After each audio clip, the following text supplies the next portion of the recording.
بسم اللہ الرحمن الرحیم۔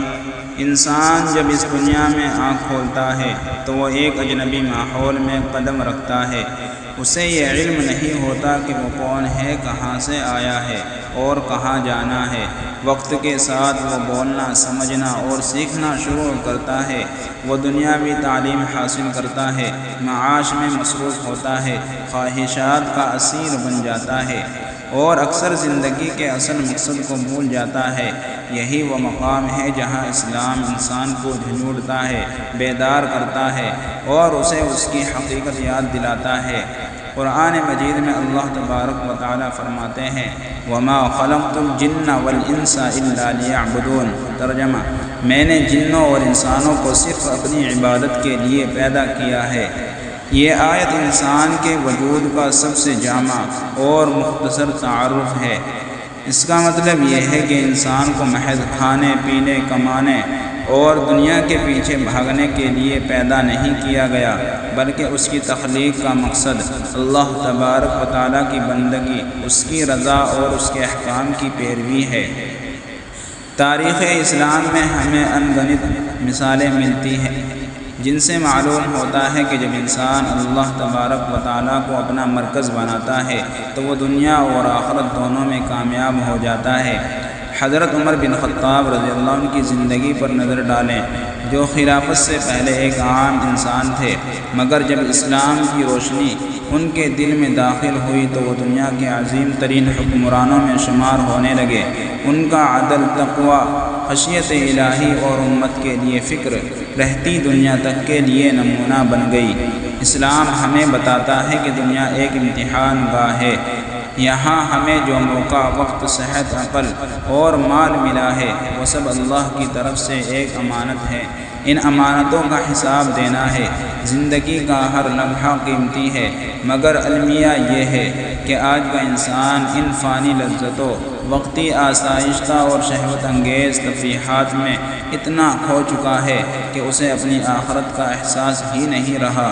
انسان اگر ایک لمحے کے لیے رک کر غور کرے کہ وہ ایک دن مرنے والا ہے، مٹی میں دفن ہونے والا ہے، اس کا چہرہ جو آج آئینے میں خود کو دیکھ کر خوش ہوتا ہے، کل مٹی کے نیچے گل سڑ جائے گا۔ اس کی زبان جو آج بحث و مباحثہ میں بے باک ہے، کل بند ہو جائے گی، تو وہ ضرور سوچنے پر مجبور ہوگا کہ کیا میں نے واقعی زندگی کو صحیح طریقے سے گزارا؟ ہماری بے حسی، ہماری کوتاہی نظری اور ہمارا غفلت میں ڈوبا ہوا طرز زندگی ہمیں تباہی کی طرف لے جا رہا ہے۔